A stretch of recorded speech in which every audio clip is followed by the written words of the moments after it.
Pwede pa nga bang maibalik sa white gold ang isang alahas na yellow gold plated na?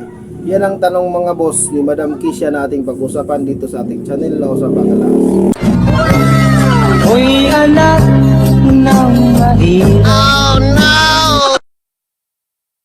Sindakan lang yan eh. Ginagawa mo. Kala mo hindi kita papatulan ha? Mga boss, pag-usapan natin ngayon ang tanong ni Madam Kisha.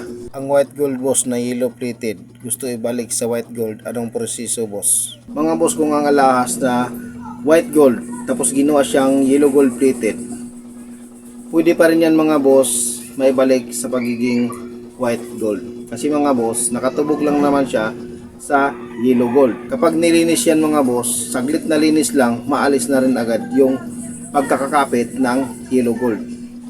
Pero ang mga sulok-sulok kasi mga boss ng isang alahas na white gold tapos ginawa siyang yellow gold, ang mga sulok-sulok niyan, merong mga part ng sulok-sulok na hindi na kayang abutin ng paglilinis at meron pa rin maiwan siya na naka-yellow.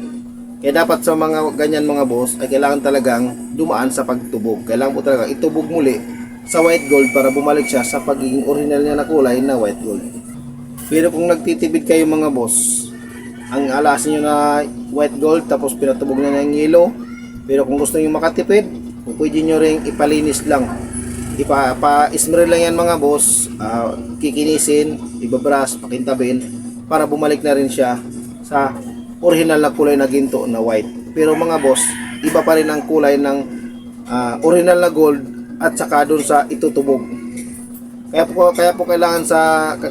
kasi kailangan itutubog kasi nga kapag linis lang, alisin lang yung pagkakapit ng yellow, ang kulay po talaga ng white ay hindi ganun kaputing-puti kapag hindi siya natubog. Kaya kailangan talaga siyang maitubog para pumuti din ang kulay ng white gold. Lalong-lalo na mga boss, kung ang ginto ninyo ay 18K, mas manilaw-nilaw pa yan compare doon sa 14K na white gold. Kapag 14K ang uri ng white gold ninyo, pwede pang hindi na siya itubog kasi nga mas maputi na ang ginto compare doon sa 18. Pwede hindi na siya itubog.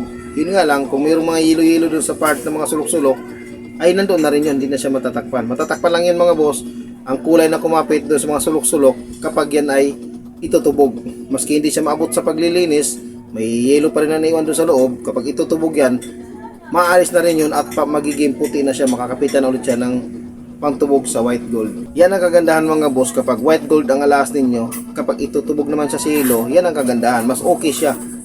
Mas okay. Tandaan nyo mga boss, mas okay ang alahas na white gold. Itutubog siya sa yellow gold. Tapos gusto nyo ipabalik sa white gold. Mas okay siya mga boss.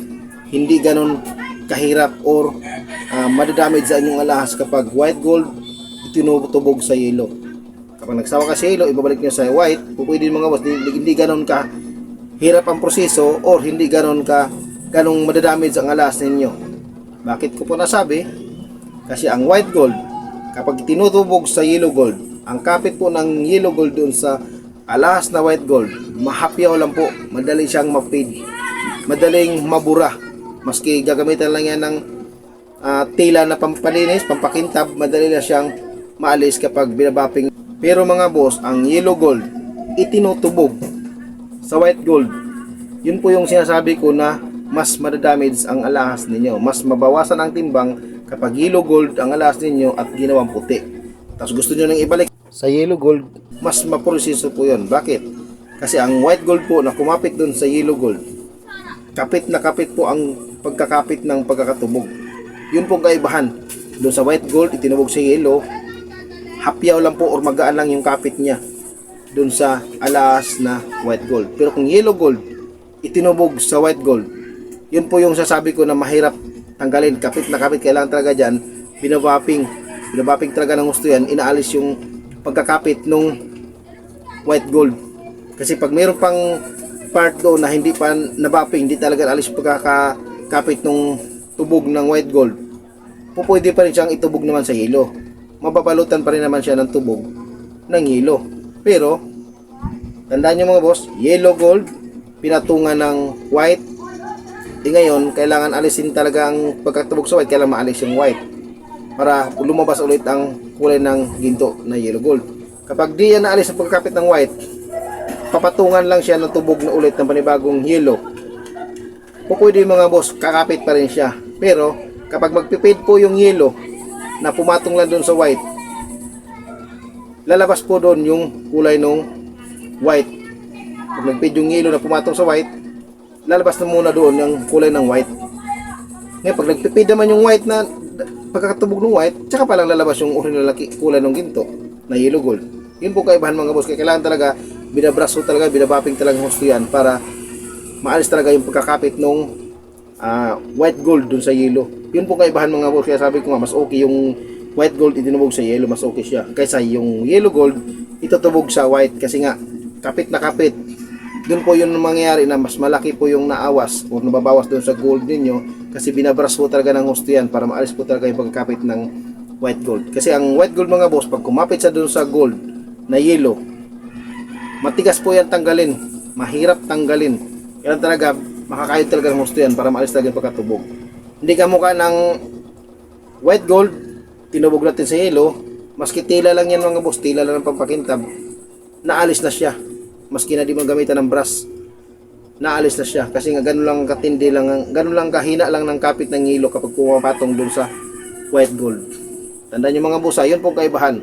Kaya mas maganda talaga kung white gold tapos tinubog lang siya ng yellow. Mas madali siyang ibalik or hindi ganong madadamage, hindi maproseso ang pagtrabaho, hindi mas mabawasan ang ginto nyo kapag ganun po ang ginto ninyo. Kaysa naman yellow, tinubog sa white. Kailangan talaga alisin talaga yung pagkakatubog ng white para mailabas talaga yung ginto na yellow. So yun lang mga boss, sana nasagot ko ang simpleng tanong sa akin na kung ano daw magiging proseso. Yan ang magiging proseso mga boss. At sa mga hindi pa nakasubscribe dito sa channel ko, anyahan ko kayong mag-subscribe para lagi kayong updated sa aking gagawing mga video tungkol sa ating usapang alahas. Yun lang mga boss, maraming salamat sa panonood.